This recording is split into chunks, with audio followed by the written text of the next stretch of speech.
সৈকতদা, একেবারে কালীগঞ্জের সভা থেকে উম, মীনাক্ষীর যে বক্তব্য, হুম যেটা এখন বলতে গেলে সোশ্যাল মিডিয়ায় ভাইরাল, এবং অনেক এটা নিয়ে বিতর্কের মুখেও পড়তে হচ্ছে, যেখানে হুম একেবারে কুণাল ঘোষকে পুরোপুরি নাম উল্লেখ না করলেও পুরোপুরি ইঙ্গিতপূর্ণ কুণাল ঘোষকেই আহ, অকথ্য ভাষায় একটি গালি তিনি প্রয়োগ করেছেন, এবং কুণাল ঘোষ পরবর্তী সময়ে আবার এটা নিয়ে সাংবাদিক সম্মেলন করেছেন। কুণাল ঘোষ পাল্টা একেবারে মীনাক্ষীকে শাকচুন্নি বলে সম্বোধন করতেন।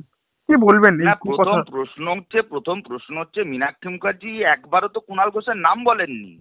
তাহলে আপনারা সাংবাদিকরা বা গোটা রাজ্যের তৃণমূলের নেতাকর্মীরা এটা ধরে নিচ্ছে কেন যে যে গালিটা বা যে অপশব্দটা মীনাক্ষী মুখার্জি ব্যবহার করেছে সেটা কুণাল ঘোষকে বলছে? প্রথমত দেখুন, আমরা বামপন্থীরা রাজনৈতিক সৌজন্যতায় বিশ্বাস করি, আমরা এরকম রাজনৈতিক ভাষা প্রয়োগের বিরুদ্ধে। কিন্তু একটা বাচ্চা 9 বছরের মেয়ে, তার মুখে বোমার স্প্লিন্টার, ওইটা দেখবার পর একজন রাজনৈতিক কর্মী তার মধ্যে যদি সমবেদনা, অনুভূতি, রাগ, ঘৃণা কাজ না করে, তার মায়ের আর্তনাদের পর যদি তার ব্যাপক পরিমাণে রাগ তৈরি না হয়, ঘেন্না তৈরি না হয়, তাহলে সে তো মানুষ নয়। আর একজন মানুষ যদি তার মধ্যে অনুভূতি কাজ না করে, সে কমিউনিস্ট হতে পারে না। মীনাক্ষী মুখার্জি এই সময়ে গোটা রাজ্য জুড়ে বাম আন্দোলনের অন্যতম নেত্রী। তিনি তমন্নার পরিবারের সঙ্গে দেখা করার পর, ওই সমাবেশের কর্মীদের মেজাজ দেখবার পর যে কথা বলা দরকার প্রয়োজন মনে করেছেন সেই কথাই বলেছেন, এটাই আমাদের দলগত স্ট্যান্ড। কিন্তু আমরা মনে করি যে এইরকম ভাষা ব্যবহারের ক্ষেত্রে শালীনতা বজায় রাখা উচিত। কিন্তু যারা রাস্তায়, ধরুন আমরা রাস্তায় স্লোগান দিই, কোন একটা রাস্তায় হাঁটতে হাঁটতে আমরা স্লোগান দিই যে 1 2 3 4। এবার চোরের ক্ষেত্রে স্লোগানে তৃণমূল কেন নিজেদের মনে করে যে চোর মানে তৃণমূল? ধরুন আমরা প্রশ্ন করি যে শাসক তোমার কিসের ভয়, ধর্ষক তোমার কে হয়? তাতে তৃণমূল মনে করছে কেন যে ধর্ষক মানেই তৃণমূল? তাহলে কি এই রাজ্যে চুরি, ধর্ষণ এইগুলো তৃণমূলের আরেকটা প্রতিশব্দ? কুণাল বাবুর নাম উল্লেখ মীনাক্ষী মুখার্জি করেননি। স্বাভাবিকভাবে এক্ষেত্রে রাজনৈতিক প্রতিক্রিয়া দেওয়ার প্রয়োজনীয়তাও আমরা বামপন্থীরা মনে করছি না। সৈকতদা, কুণাল শুধুমাত্র বাবু, সাংবাদিকরা যে প্রশ্ন করছে শুধু নয়, সাংবাদিকদের আগেই কিন্তু সাংবাদিক সম্মেলন করেছেন কুণাল ঘোষ নিজে।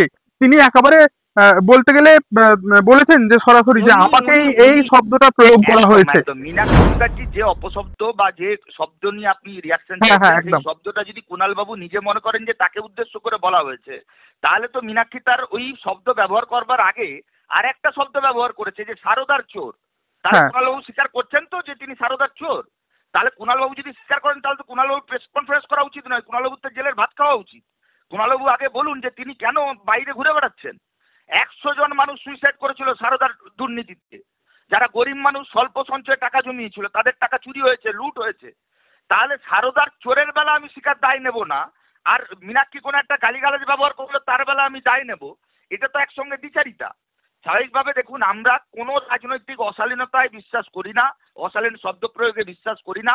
কিন্তু গোটা রাজ্যটা যেদিকে চলে যাচ্ছে, কলেজ ক্যাম্পাসের ভেতরে কলেজ পড়ুয়া ছাত্রী ধর্ষিতা হবে, 9 বছর 13 বছরের একটা মেয়ে বোমের আঘাতে খুন হয়ে যাবে কারণ তার পরিবার সিপিএম করে, বামপন্থী রাজনীতি করে, তারপর কোথায় মানবিকতা বোধ আসে? এই কুণাল বাবুরা, এই মমতা বন্দ্যোপাধ্যায়রা কতবার এই তালেবেশ্বর ডট ডট ডট খ ডট ডট ডট এই গালিগুলো ব্যবহার করেছেন? তখন তো এমনকি আপনারা সাংবাদিকরা, সৈকতদা তখন তো বলতে আপনারা, হচ্ছে হ্যাঁ বলুন। এখন কুণাল ঘোষের যে প্রতিবাদ, কুণাল ঘোষ নিজে এই শব্দের প্রতিবাদ করছে, কিন্তু কুণাল ঘোষের পুরানো ফেসবুক পোস্ট বা সোশ্যাল মিডিয়া হ্যান্ডেলে দেখা যায় ও বিভিন্ন কোনো চোর বা কোন রকম তাকে সারদার চোর বলে সাধারণ মানুষ যখন কমেন্ট করেছেন, কমেন্টে পাল্টা রিপ্লাই কোথাও খ ডট ডট ডট আপনি যেমনটা বললেন ওই দেখুন রকম ভাষার প্রয়োগ তিনি নিজেই দেখুন, করেছেন রিপ্লাইয়ে। আমি আবারও বলছি, মীনাক্ষী মুখার্জি কুণাল বাবুর নাম নেননি। আমরা কুণাল বাবুকে এই রাজ্যের বঙ্গ রাজনীতির কোনো রাজনৈতিক ধর্তব্যের মধ্যেই কাউন্ট করি না। ক্ষমতায় তৃণমূল আছে তাই কুণাল ঘোষের বাইট চলে। যেদিন ক্ষমতায় তৃণমূল থাকবে না সেদিন কুণাল বাবুদের ছবি পর্যন্ত দেখা যাবে না। নজরুল ইসলাম সাহেব, প্রাক্তন আইপিএস অফিসার, আপনি দেখেছেন এক বৈদ্যুতিন মাধ্যম চ্যানেলে একদম, তিনি হ্যাঁ, বক্তব্য হ্যাঁ। রেখেছেন। এই বিতর্কে রাজনীতিটা জড়িয়েছিলেন। বাংলার পক্ষে ভালো নয় একদম। কুণাল বাবু যে রাজনীতি করছেন এই রাজনীতিটা বাংলার জন্য ভালো নয়। বাংলাকে রক্ষা করতে হলে কুণাল বাবুদের মতন এলিমেন্টরা যারা এই রাজনীতিকে কলঙ্কিত করেছেন তাদের বিরুদ্ধে আসুন। সংবাদ মাধ্যম সহ আমরা সহ সকলে একসঙ্গে গর্জে উঠি। সাংবাদিক খুন হয়েছে, সাংবাদিক মার খেয়েছে, তখন কুণাল বাবুরা আপনাদের পাশে দাঁড়াননি, উল্টে সেই অপরাধীদের সাহায্য করেছেন, অপরাধীদের বাঁচিয়েছেন। স্বাভাবিকভাবে কুণাল বাবুর উপর আক্রমণ মানে এমনটা নয় যে ব্যক্তি কুণাল ঘোষের উপর আক্রমণ। আক্রমণটা এর উপর। স্বাভাবিকভাবে এটা রাজনৈতিক আক্রমণ। আমরা ব্যক্তিগতভাবে সৌজন্যতা বজায় রাখার পক্ষে।